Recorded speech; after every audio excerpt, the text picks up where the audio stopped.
Apocalipse de Pedro Gnóstico. Eu tive uma visão, disse Pedro, que o Salvador estava sentado no templo me falando estas palavras. Pedro, abençoados são aqueles acima que pertencem ao Pai. Eles revelaram vida para os que são de vida. Isto eles fizeram através de mim, já que eu os lembrei quem eles são, e de quem é o poder que os fortalece. E este poder é a habilidade de distinguir palavras de injustiça e mentira das palavras de justiça. Eles ainda são capazes de ouvir minhas palavras. Porque eles são do reino das autoridades da verdade, tendo sido designados a preservar sabedoria por aquele que foi perseguido por todas as autoridades. Ninguém o encontrou através das escrituras apenas, já que o nome dele nunca foi especificamente mencionado nelas, nem mesmo entre a geração dos profetas. Todavia, o Filho do Homem que é exaltado acima de todos os homens, até mesmo acima daqueles de natureza igual e semelhança, apareceu entre aqueles que pertencem a ele. Mas você, Pedro, seja completo, mesmo você já sendo completo na minha consideração. Lembre-se que eu te escolhi dentre todos para se tornar a base do remanescente que eu convoquei para a sabedoria gnosis. Então, seja forte, até que a imagem da santidade, que é aquele que te convidou para conhecê-lo, aquele que foi rejeitado pela humanidade, aquele que foi estigmatizado pela marca da rejeição na carne de suas mãos e pés, o que foi coroado no mundo inferior, o que se vestiu com um corpo de esplendor, que é a esperança do servo e seu distintivo de honra, te testa 3 vezes esta noite. Enquanto o Senhor dizia estas coisas, eu vi os padres e as pessoas com pedras nos aproximando rapidamente. A intenção deles era nos matar. Eu estava com medo que nós iríamos morrer. Então ele me falou: Pedro, eu já te disse várias vezes que estas pessoas são cegas, e eles não têm líder. Se você quer experimentar a cegueira deles, segure seu manto sobre os olhos, então me diga o que você vê. Quando eu fiz isto, eu não vi nada. Ninguém consegue ver deste jeito, eu disse. Então ele me falou para fazer novamente. Eu fiz, e eu fui tomado por uma mistura de medo e alegria, pois eu vi uma luz nova, maior do que a luz do dia. Então a luz desceu até o Salvador, e eu contei para ele o que eu vi. Ele me falou de novo: coloque suas mãos nos seus ouvidos e escute o que as pessoas estão dizendo. Eu ouvi os padres enquanto eles estavam sentados com os escribas, as multidões estavam gritando. Eu contei para ele o que eu ouvi, e ele de novo me disse: aguce os seus ouvidos e escute o que eles estão dizendo. Eu escutei novamente. Enquanto você está sentado, a multidão está te louvando. Quando eu disse isto, o Salvador respondeu: eu te falei antes que estas pessoas não conseguem ver nem ouvir. Mas agora eu te digo para ouvir o que eles dizem, porque as palavras deles são um mistério. Guarde as palavras que você ouvir. Mantenha elas em segredo, não conte para ninguém, porque elas não são para esta época, mas para o futuro. Se você fizer isto, você será louvado pela sua sabedoria divina. Por outro lado, se você contar tudo o que você sabe, e tornar suas visões públicas, os ignorantes julgarão Deus contra você. Sobre a igreja, a interpretação é esta: que muitos irão aceitar nosso ensinamento a princípio, e se voltarão contra os padres e de volta para o Pai, pois eles fizeram a sua vontade. E o Pai revelará os assistentes da palavra divina. Mas se alguns escolherem se misturar com esses padres, eles serão tomados como prisioneiros deles, já que eles são naturalmente cegos e sem percepção espiritual. Deste modo, os honestos, bons e puros serão lançados para o operário da morte, junto com a congregação daqueles que pregam a ressurreição do Cristo. Homens habilidosos virão depois de você, e eles serão muito aclamados pela propagação do ensinamento falso. Eles farão muitos aderirem ao nome de um homem morto, pensando que pela morte apenas e não pela vida eles se tornaram puros. Seus próprios meios de purificação os corromperão. E eles cairão numa congregação chamada Nome do Erro, nas mãos de homens maliciosos e corruptos, cheios de leis e dogmas. Eles serão governados por uma hierarquia herética. Sobre as autoridades eclesiásticas alguns discursarão contra a verdade, e também proclamarão um ensinamento maléfico. Eles irão até se rivalizar. Alguns receberão grandes condecorações, esses que fazem parte do poder dos arcontes, e eles não serão intimidados, nem mesmo pela possibilidade de sofrerem por conta de suas imoralidades. E eles analisarão os sonhos das pessoas. E se eles disserem que um sonho veio de um demônio digno do erro deles, eles pronunciarão julgamentos que levarão à perdição ao invés da integridade, pois uma árvore ruim não pode gerar bons frutos. Qualquer que seja a árvore, é isso que virá dela. Certamente nem todos são da verdade. Nem todos são imortais. Na verdade, na nossa percepção, todas as almas destes tempos estão naturalmente designadas à morte. Porque o homem-alma é sempre um escravo, sendo gerado para satisfazer seus desejos e destruição. Homens alma existem em destruição e vieram da destruição. Almas adoram a carne que foi gerada com elas. Mas almas imortais não são como estas, Pedro. Até a morte, o imortal parece com o mortal. Mas a natureza notória da alma imortal produz pensamentos de vida eterna, tem fé, e deseja renunciar àquilo que não é bom. Figos não são arrancados de árvores espinhosas pelo sábio, nem uvas dos cardos. A alma mortal está sempre se desenvolvendo para aquilo que ela já é. Já que ela não é do bem, mas do mal, ela se torna destruição e morte. Mas a alma imortal que se une com o eterno, que é aquele de vida, se parece com a imortalidade e todos os bons frutos que vêm dele. Portanto, aqueles que são surdos e cegos se unirão com os do mesmo tipo, e as coisas mortas se dissolverão para a não existência. Outros serão transformados pela prática do discurso infeliz e deturpação dos mistérios. Sobre a ciência e os céticos, alguns daqueles que são intelectuais porém não iluminados, que não entendem os verdadeiros mistérios, irão se vangloriar de que eles sozinhos sabem toda a verdade.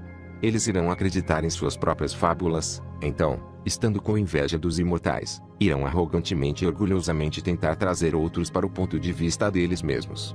Mas estes ostentadores jamais foram salvos pelo método determinado, que é o caminho, embora o maior desejo deles seja a incorruptibilidade. Ao ouvi-los falar, alguém chegaria a crer que eles tiveram uma comunicação direta com as várias hierarquias de anjos, poderes supremos, forças, autoridades, e que eles estavam presentes na própria criação do mundo. O desejo deles é serem lembrados, glorificados e abençoados pelos imortais, muito embora eles saibam que eles não têm parte na imortalidade. Aqueles que são enganados por este tipo recebem de fato uma sensação de poder da alma, mas ele emana do intelecto ao invés do espírito. Deste modo, estes discípulos imediatamente se juntam com aqueles que os enganam. Sobre os fundamentalistas, outros mensageiros do erro se opõem à verdade, criando leis contra pensamentos que são puros e que são meus pensamentos. Eles falam segundo uma perspectiva dogmática limitada em suas ideias, ensinando que o bem e o mal vêm do mesmo lugar. Eles transformam o que eles chamam de a palavra de Deus numa atividade comercial, e prometem um destino severo àqueles que não cooperarão. Mesmo a raça dos imortais continuará iludida até o meu retorno público. Somente pelo poder de perdoar as ofensas é que os escolhidos se separarão deles, porque os resgatei da escravidão de seus adversários.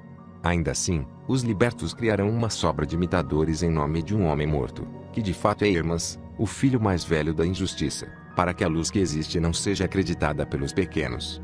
Mas aqueles deste tipo serão separados dos filhos da luz, e jogados na escuridão externa. Pois eles não entram nem liberam aqueles que estão se elevando para suas respectivas ordens.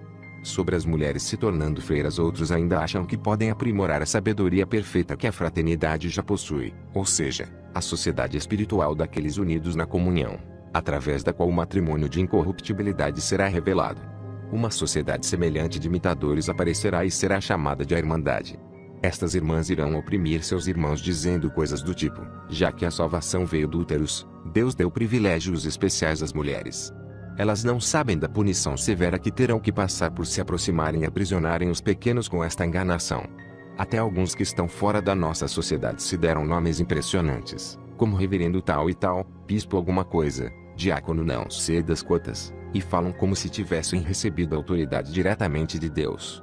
Estes desafiam o julgamento de líderes verdadeiros, e não passam de canais secos. Mas eu disse: eu estou muito perturbado pelo que você me disse, que os pequenos, na nossa percepção, são falsificados, e que multidões enganarão multidões daqueles que possuem vida, irão se misturar com eles e destruí-los. Mas quando eles disserem o seu nome, eles serão acreditados. O Salvador disse: por um tempo predeterminado, em proporção ao erro deles, eles terão autoridade sobre os pequenos. Quando chegar o momento certo, aquele que não envelhece e possui uma compreensão imortal se tornará jovem, e os pequenos derrubarão seus administradores. Ele irá cortar a raiz do erro deles, e a irá expor junto com toda a glória descarada que ela tomou para si. Então, Pedro, aqueles que presenciarem isto se tornarão inalteráveis. Venha, então, vamos prosseguir completando a vontade do Pai incorruptível. Pois veja, aqueles que trarão falso testemunho estão a caminho, e eles se envergonharão. Eles não podem me tocar agora. Mas você, Pedro, deverá permanecer entre eles. Você é um covarde, mas eu te digo, não tema. As mentes deles serão fechadas, porque o invisível veio combatê-los. Quando ele me disse estas coisas, eu vi a multidão o pegar. Eu disse: o que eu vejo, Senhor? Eles estão realmente te levando embora. Você está agarrado a mim? Quem é esta pessoa que eu vejo, contente e sorrindo na árvore? E é outro aquele cujas mãos e pés eles estão golpeando. O Salvador me falou: a pessoa que você viu na árvore, aquele que está contente e sorrindo, este é o Jesus vivo. O outro, em cujas mãos e pés eles estão cravando pregos, aquele é o corpo, ele é a manifestação carnal do imortal sendo humilhada, é a aparência percebida pelo olho natural. Olhe para ele, então olhe para mim. Eu olhei, e fiquei muito assustado e perturbado. Na minha confusão eu disse: Senhor, ninguém está te vendo. Vamos fugir daqui. Mas ele me disse: eu já não te disse para ficar longe dos cegos. Você não entendeu que eles não sabem o que estão dizendo. Eles acham que eles humilharam meu servo, quando na verdade, eles penduraram o filho da glória deles na árvore. Então eu olhei de novo e vi alguém se aproximando que parecia com aquele que estava sorrindo na árvore. Ele estava preenchido com o Espírito Sagrado, e eu percebi então que ele era o Salvador. Havia uma grande luz ofuscante em volta dele. E eu percebi a multidão de anjos luminosos invisíveis o abençoando. E quando eu olhei para ele, o abençoado foi revelado. E ele me disse: seja forte, a você foram confiados estes mistérios e a interpretação deles através da revelação divina. Aquele que eles crucificaram era o primogênito na casa dos demônios, nascido de um recipiente perecível, com o qual Elohim, o Deus deste mundo, fez sua vontade por meio da lei e sua cruz. Mas perto do primogênito você viu o Salvador vivo, o primeiro em espírito, a quem eles pegaram e libertaram, e que olha para seus assassinos com felicidade, enquanto eles ainda estão confusos e divididos entre si. Ele ri da falta de percepção deles, sabendo muito bem que eles nasceram cegos e são cegos ainda. Aquele suscetível ao sofrimento, sofreu, ou seja, este que eles percebem com seus olhos. Mas o que eles libertaram é o meu corpo divino. Sim, eu sou o Espírito onisciente repleto de luz radiante. A luz que você viu ao meu redor é a nossa ordem celestial, que une a luz perfeita com o meu Espírito Sagrado. Estas coisas que você viu você irá apresentar para uma geração futura. Não há nenhuma honra verdadeira naqueles que não são imortais, mas somente naqueles escolhidos para ser de uma substância imortal, a única substância capaz de receber daquele que os fornece a sua abundância. É por este motivo que eu disse: todos os que possuem, lhes será dado, e ele terá bastante. Mas os completamente mortos, aqueles que são criaturas deste lugar, são extirpados da plantação e da recriação daquilo que nasceu de Deus. Mesmo se a substância imortal aparecer em certa quantidade neles, lhes será tomado e adicionado aos vivos. Você, então, tenha coragem e não tema nada. Nenhum dos seus inimigos te vencerão, porque eu estarei com você. Fique em paz, seja forte. Quando Jesus havia dito estas coisas, eu voltei a mim. Revisado em 1º de setembro de 2009.